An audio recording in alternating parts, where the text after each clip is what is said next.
Este capítulo describe la caída de la última plaga en Egipto, que consistiría en la muerte de los primogénitos y también la salida del pueblo de Dios de Egipto. Sin embargo, el capítulo se hace largo porque en ese día en el cual saldrían los israelitas de su esclavitud, ese día se convertiría en un aniversario hasta la primera venida de Jesús. Es decir, cada año ellos debían celebrarlo en conmemoración a su liberación egipcia. Por lo tanto, acá tenemos una extensa descripción de la Pascua, de cuándo debía celebrarse, qué debería hacerse y qué no, cómo se haría la Pascua, por qué se debería de hacer, quiénes participarían, quiénes no, etcétera. Por decreto de Dios se fijó la fecha en la que ellos estaban como el primero y principal de los meses, y pasó a ser el comienzo del calendario religioso israelita, señalando el comienzo de la vida de Israel como nación. En el día 14 de este mes se celebraría la Pascua por generaciones, convirtiéndose así en la primera de 7 fiestas que más adelante Moisés nos será describiendo. Fiestas que conmemoraban algo del pasado y conmemorarían algo del futuro para los israelitas. A esas fiestas se refirió Pablo cuando explicó que después que Jesús murió, todas esas fiestas perdieron valor, dejaron de significar algo. Ya no necesitamos guardar esas fiestas, porque esas fiestas judías apuntaban a Jesús, aunque también les remembraban cosas del pasado. La palabra Pascua significa pasar por alto, y es que el ángel destructor, cuando pasaría por las casas, no entraría a las casas israelitas para destruir a los primogénitos israelitas, pero tenían que hacer algo. El cordero que ellos matarían para la Pascua, la sangre de ese cordero deberían de usarla para manchar los dinteles o los marcos de las puertas, cada uno de los israelitas. Y de esa forma quedaría como una señal para que el ángel destructor pasara de largo, pasara por encima de ellos. Notemos el significado de todo esto. La sangre de Cristo es salvífica, pero necesito yo por fe apropiarme de esa sangre. Así como los israelitas la pusieron en las puertas, la sangre de Cristo nosotros debemos de apropiarla a nuestra vida, de tal manera que cuando el ángel destructor venga al día final, nosotros podamos también alcanzar la salvación. A medida que iba pasando el tiempo, finalmente llegaría el día 14. Ese día se fijó como el día de la Pascua. Ahí entonces la plaga caería a la medianoche sobre Egipto. Ahí moriría todo primogénito, es decir, todo el primer hijo egipcio. Dice el verso 30 que no quedó ninguna casa donde no hubiese un muerto esa noche. Todos los hogares tenían que celebrar, en este caso, un velorio, un funeral. Notemos que mientras el pueblo de Dios celebraba victoriosamente su salida, sus enemigos tristemente estaban en funeral.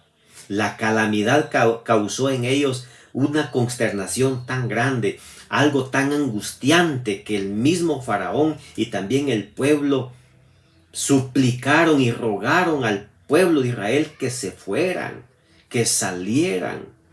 Ellos temían también morir, ellos mismos estaban preocupados y pensaban que si murió uno de la familia, hasta ellos también podían morir. Ese faraón que había preguntado quién es Jehová para que yo le escuche y deje ir a Israel, ahora está humillado, está apesadumbrado. Ahora, como urgencia nacional, él proclama que todos los israelitas tienen permiso para ir y los apremiaban para que salieran de inmediato de su tierra, dice el verso 33. Por orden de Dios, partieron los hijos de Israel, dice, de Ramesés hacia Sucot, dice el verso 37.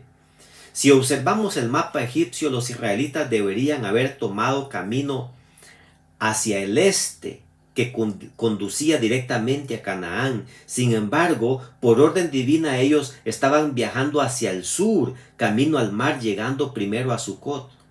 Este camino sería muy largo.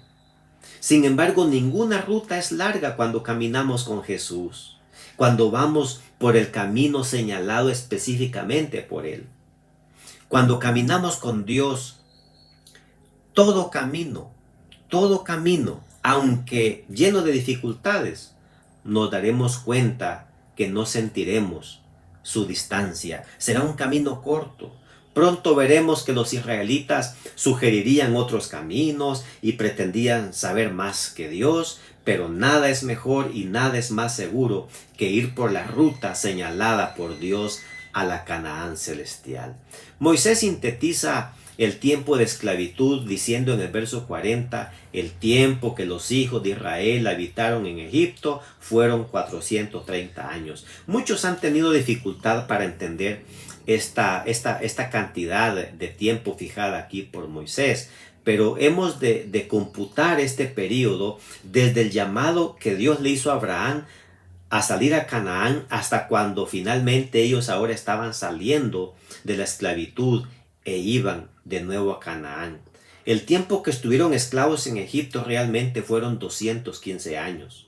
Pero los otros 215 años anteriores, tanto Abraham, Isaac y Jacob también estuvieron en Egipto en sentido figurado, porque estaban en la tierra de Palestina, que no solamente era una provincia egipcia en ese tiempo, era parte de Egipto en ese tiempo, es decir, estaban en Egipto, pero también ellos estaban en el paganismo de Egipto, en el paganismo de todas esas ciudades.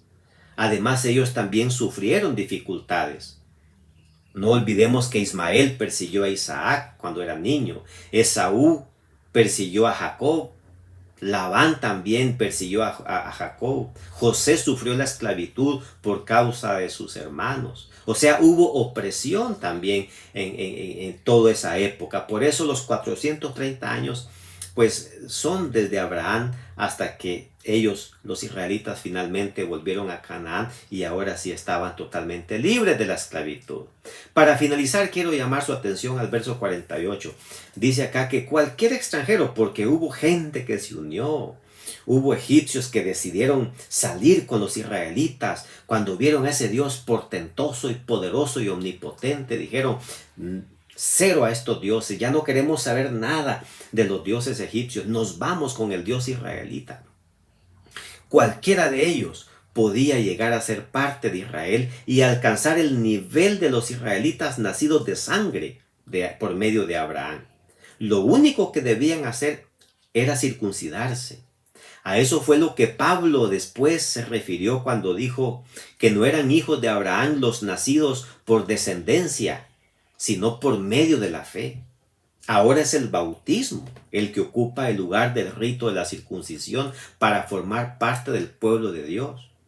No necesitamos ir a Israel y entonces hacernos ciudadanos de una nación, de la nación de Israel allá en Medio Oriente. No. Tú y yo somos hijos de Abraham en el momento que nos bautizamos por medio de la fe. Por eso yo te pregunto hoy, ¿ya eres bautizado? ¿Ya eres miembro de la iglesia de Dios? Porque es el bautismo lo que nos permite ingresar y formar parte del pueblo de Dios. Por eso Jesús dijo: el que creyere y fuere bautizado, ese será salvo, mas el que no creyera será condenado. Hay muchas cosas que podemos aprender de acá, pero nos vamos a quedar con esta linda lección en la cual podemos ver a un Dios que guía a su pueblo por un camino seguro. Y cuando nosotros vamos con Jesús, el camino puede ser largo y difícil, pero ese es el camino que finalmente nos llevará a casa. Que Dios te bendiga.